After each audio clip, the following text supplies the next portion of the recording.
I've got my Colorado coffee cup, and I'm wearing my Colorado shirt.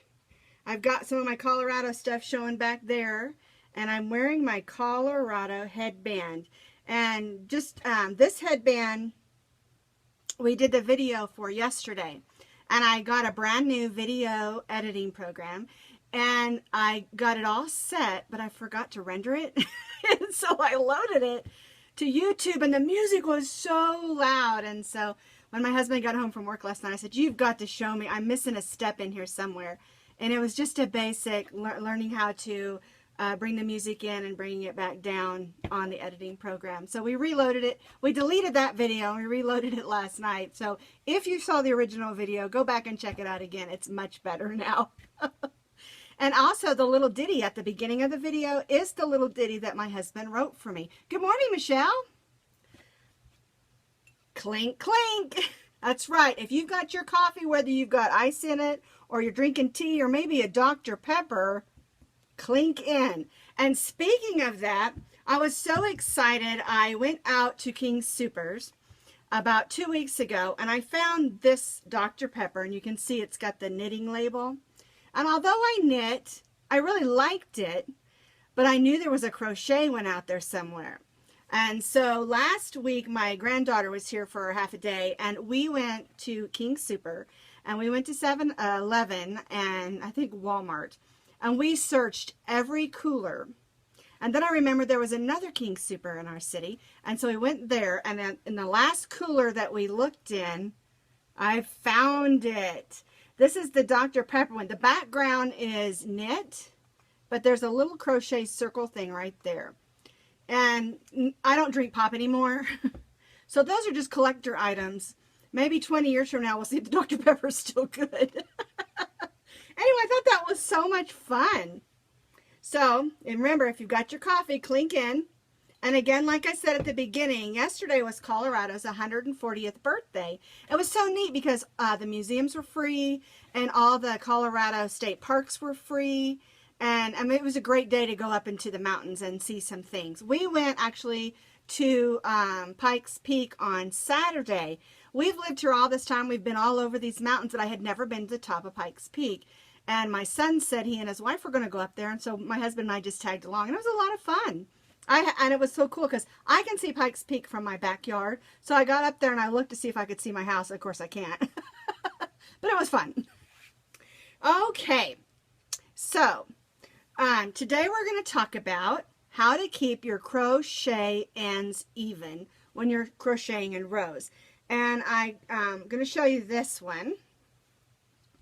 This I stitched big. This is single crochets. And there's a couple of reasons, and I've got another one here I'm going to show you in a little bit that's double crochet. But there's a couple of reasons that your crochet ends may not be even. And a couple things to check is when you're starting a new pattern, check in the notes section. Because usually almost all crochet and knitting patterns will have a note section. And in a crochet pattern, in that note section, it will tell you if, depending on what you're stitching, if the chain 1, 2, 3, 4, 5, however, counts as an additional stitch, or if it does not count as a stitch.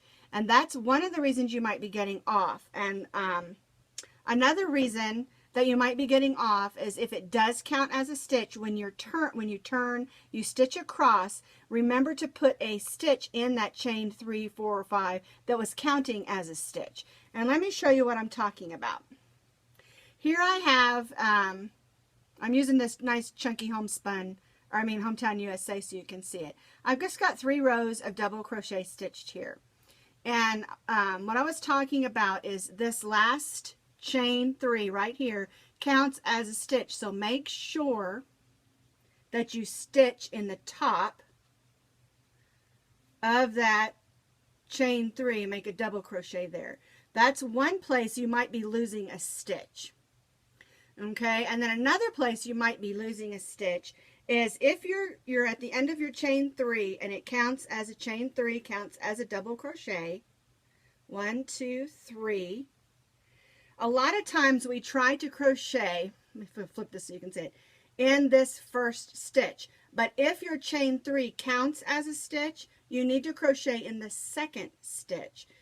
Let me show you. It's hard to do at this angle. So we're not going to go in this stitch. We're going to go in this next one because our chain 3 counted as a stitch. Let me do another one just so you can see how that looks. Whoops. There we go. Now, because this chain 3 counted as a stitch, we don't stitch in this first stitch. We stitch in the next one. But what happens is if you stitch in that first stitch, you're going to be adding a stitch on this row, and then you'll end up with an extra stitch, and it'll be wonky on this side. If you didn't crochet in that chain 3, because when we go to turn, and we're starting here again, you need to make sure you put a double crochet or whatever stitch that is in that chain 3 or whatever. Hello, Quaypay. Good to see you from Germany. Like I said before, I lived in Germany when my husband was in the Air Force. I loved Germany. Anyway, if you don't put a stitch in that stitch, I'll show you again just in case. We're coming to the end of our row.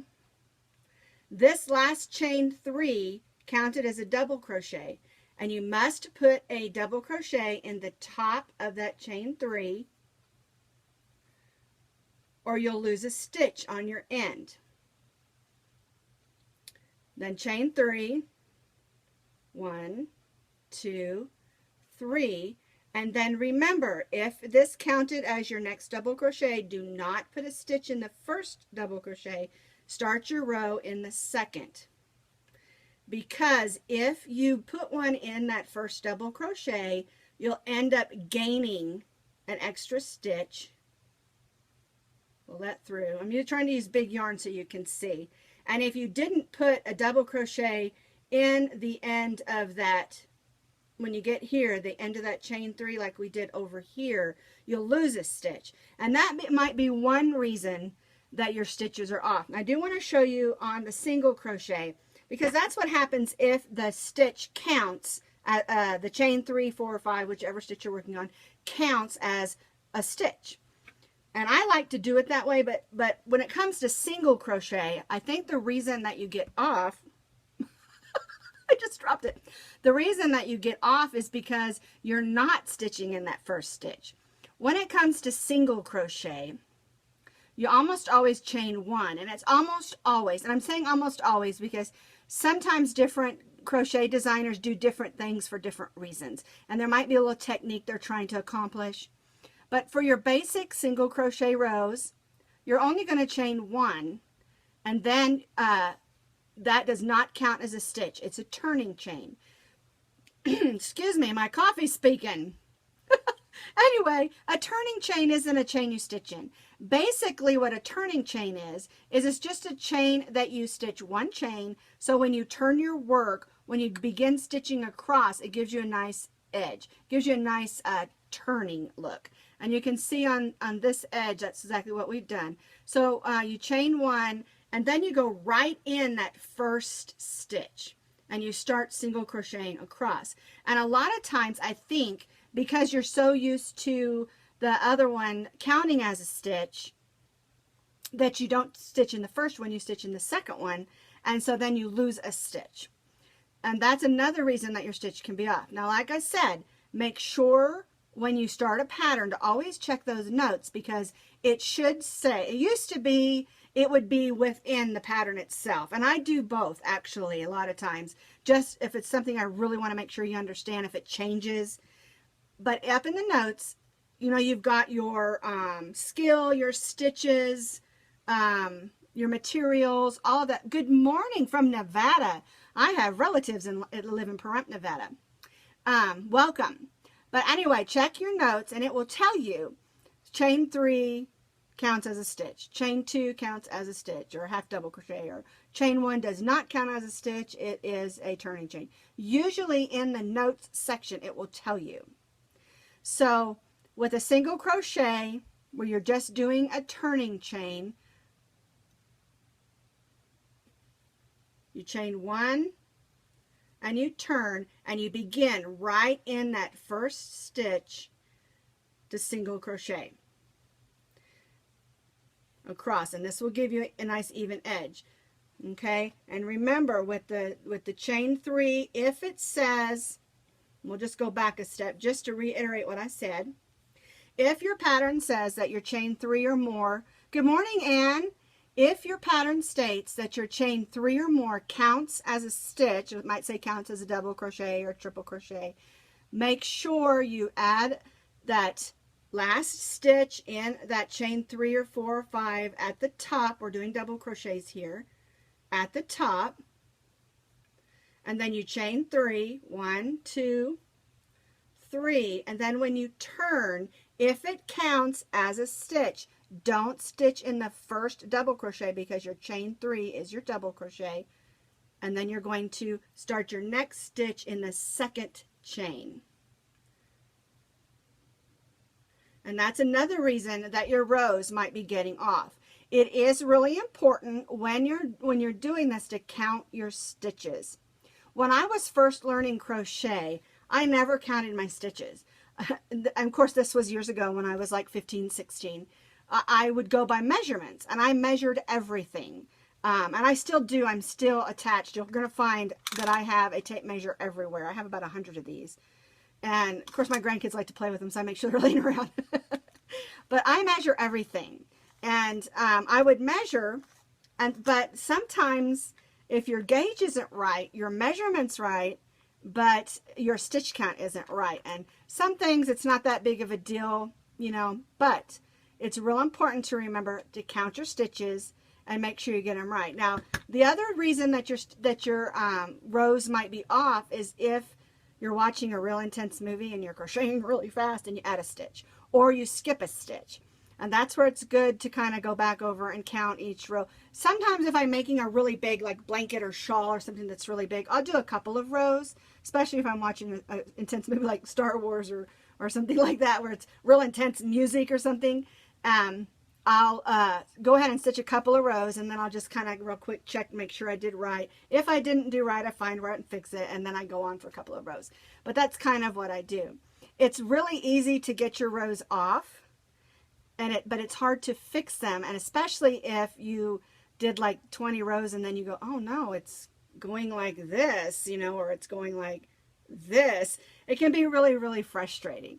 So the best thing to do when you're looking at a pattern, check that notes section and see if it says chain 1 is a turning chain, or chain 2 counts as a half double crochet, or chain 3 counts as a double crochet, or make sure you're aware of that, because it's not going to tell you that a lot of times through the pattern. Most of the time when I put it in the pattern that's not in the notes, it's because it's changing. I'm going from, say, a single crochet and I want it to flare, or I want it to do something different in the shaping. I might say chain 3 here counts as a double crochet, and even though I've put that up in the notes, I might add it there also and underline it if it changes. But really, there's just a few reasons why it's off. And those are things that, you know, someone who's been crocheting for a really long time might take for granted. But we forget, you know, there's always something new to learn, and always something. Thanks for the heart. I love how they just bounce across and the smiley faces go across. It's so much fun. So anyway, that's what you do. Make sure you check your notes on your pattern to see if they count as stitches. Make sure that you go in at the top, at the end when you're changing rows, right here, and stitch that stitch. Make sure if it counts as a stitch, you skip that first stitch. And then if it doesn't count as a stitch and it's just a turning chain, go in the first stitch. And those are things, like I said, I take for granted. I do it all the time. And there's been times I've forgotten to put it in patterns, actually, and people have asked me, and I'm like, oh yeah. You know, we think we know everything, we don't. Even someone who's been crocheting as long as I have has lots of things to learn.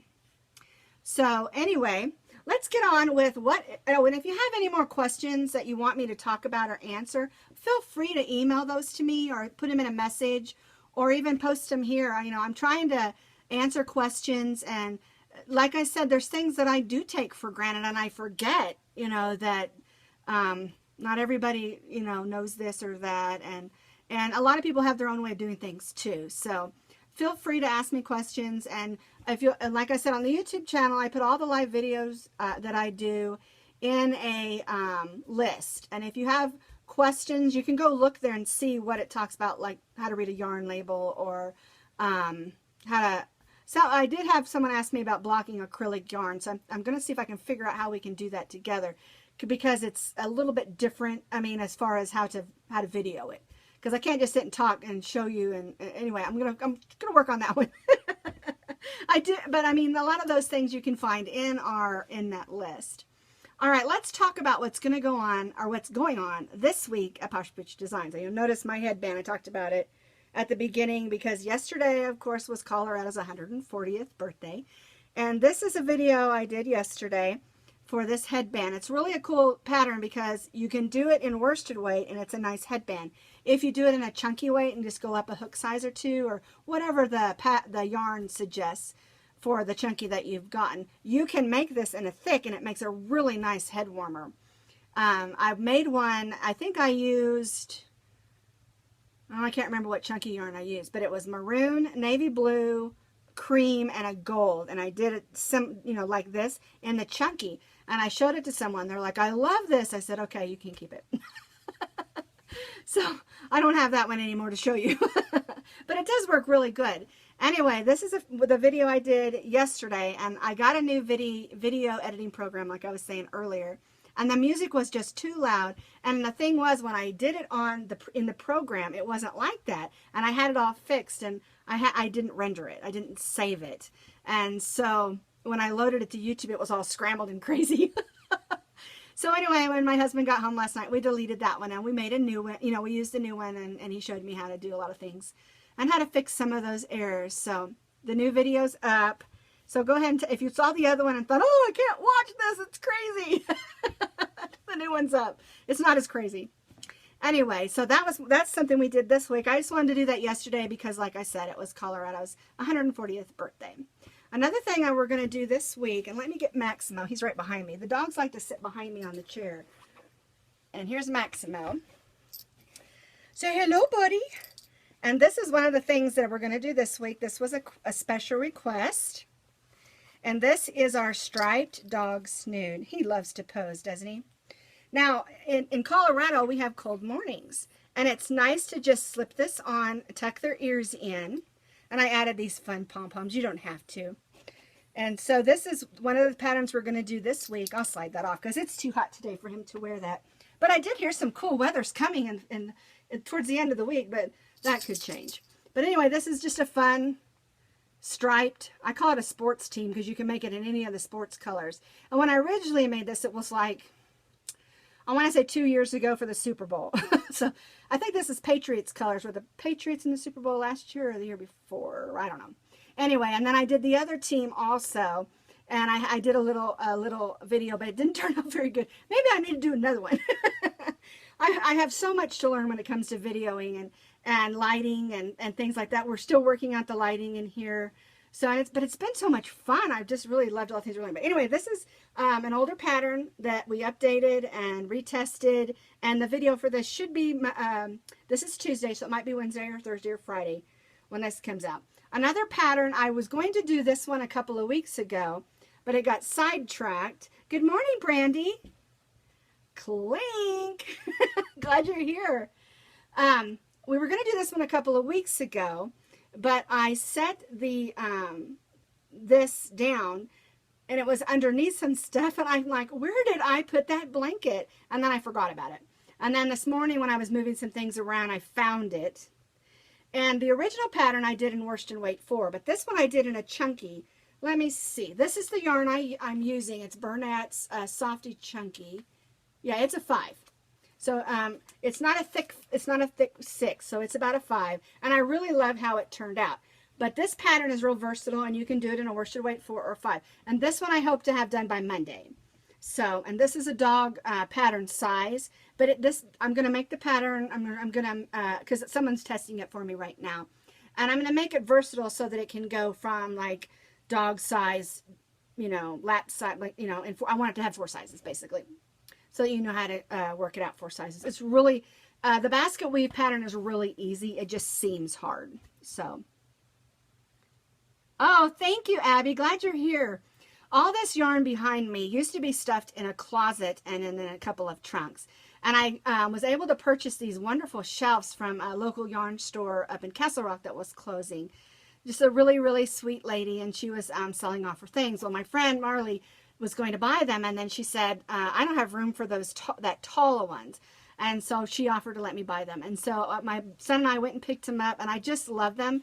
They were in her yarn store, and they have the plastic dividers between, which I really, really like. I was used to having my yarn all like closed in and sealed, and I would open it up and it would get that kind of a plastic smell, like from a plastic bin. So I really like up here, you know, we're not smokers or pot smokers or anything, even though we live in Colorado.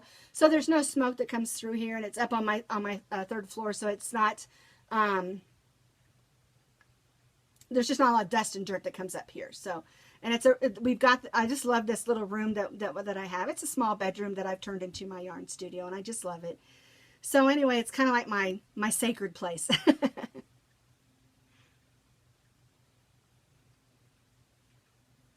Oh, the blanket. If you wanted to make this chunky and you wanted to use worsted weight yarn, you would use 2 strands. And I do that a lot, actually, when I'm making rugs, or I wanted just a nice thick blanket, because a lot of times I take my worsted weight and I use 2 strands, and I use the C2C pattern, and I just take all the colors that I have left over, and it makes it a little bit thicker because you're using 2 strands. And I make it for when we go camping, and I put it in our RV. So if you have ever been in an RV, you'll see I have lots of different crochet blankets. Yeah. It works great. As a matter of fact, for just about any chunky number 5 or even number 6 pattern, you can almost always crochet with 2 strands. And if you don't know how to do that, it's really, really simple. You just take, 2 strands of the yarn, and just crochet like you would, except you need to put them together right. Just crochet like you would, here's your chain, if it was 1 strand, That's a question I get a lot, and I have done a blog about it, but not a video. So, but like I said, that's what's going on this week at Posh Pooch Designs. And if there's any questions that you have that you want me to answer, feel free to ask. I'll do my very best to answer the question. If I don't know the answer, I will find it for you. So, because to me, crochet is an art. And every item that I design or make is a piece of art to me. And when somebody buys it, or somebody I give it to them, it becomes a piece of me that I've given to them. And I feel that way about things that people give me as well. I know I have family members or others that maybe think, oh, she just made me a shawl, or she just made me a scarf, or something, But to me, it's a piece of me, and I feel that same way when somebody gives something to me that they spent time making. Because it takes a while to make some things, although I really love the quickie the projects. They're a lot of fun. So anyway, Abby's used the basket weave. Yeah, it's a great pattern, and it makes a nice thick one. And I just like the way it looks. It's just fun. So anyway, I say that all the time. So anyway, the truth is I'm just sitting here because I hurt my knee yesterday. I've been having some issues with my left knee, and I got some new inserts, and it's kind of wreaking havoc with my hips and my knees today. So I just got to get used to them. So I don't mind sitting a little bit. So the month of October, I don't know if you live in Colorado, but yesterday was, like I said, Colorado's 140th birthday, and it had, all the state parks were free and the museums were free, and they had a whole bunch of freebies. But there are some other things planned through the week, and I believe, if I'm not mistaken, I can't remember if it was Wednesday or Saturday. Anyway, we're having a day to celebrate our police officers, and they're having meet the police officers everywhere. So I don't know if your state's doing that, but if they are, check into it and go and shake their hand. Ooh, you made it with leather. Oh, you crocheted leather strands?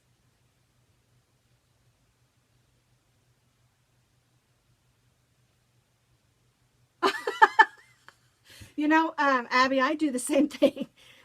Unfortunately, with what I have going on right now, I'm losing quite a bit of my hair, and I do find it. Sometimes I'll find the dog hair in there, and I have to get it out. So I have found that I put a roller brush in just about every room of the house.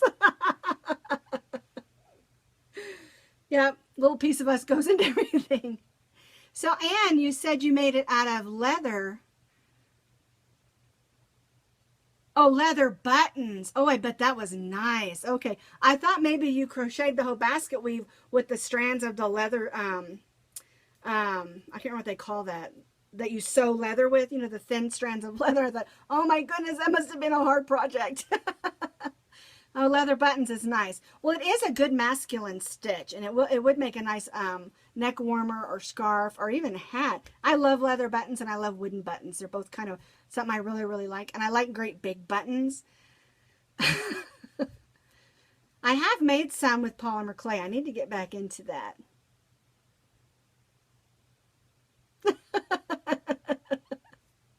Yes, Brandy, we all get that's how we send a little piece of ourselves when we give our loved ones our gifts.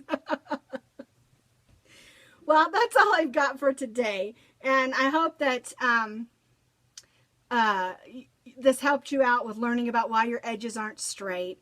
You know, like I said, there's basically just a couple of reasons, and sometimes knowing those little tips and hints can help us figure out what is going on. Count your stitch counts, check your notes on your patterns. Hi, Judy. I'm glad you like my laugh. I laugh all the time, and I'm going to have to tell you a secret. Don't tell anybody, but I've always had this issue of inappropriate laughter, and I laugh at weird times. Yes, that's why we need to make a headband. That's exactly right. But I think that I laugh instead of cry sometimes, and so I laugh hysterically, and I've been to many funerals where I've pretended I was sniffling and left because I would get uncontrollable laughter, or in a serious situation. One time years ago when I was a store manager for Walmart, my son was at school and they called me and told me that he fell off the bike and broke his arm, and I just burst into laughter, and everyone was like, what's the matter? Why is she laughing like that? It's just I have a craziness about laughing at inappropriate times. So laughing is good for the soul. So we love to laugh. We love to have fun. So anyway, let me let y'all go. We all got things we got to get done today. And I'm so glad you stopped in to watch my live video. And I could chat all day about yarn and about hooks and about, you know, fun stuff. I love to chat. So anyway, like I said, and I said so anyway again.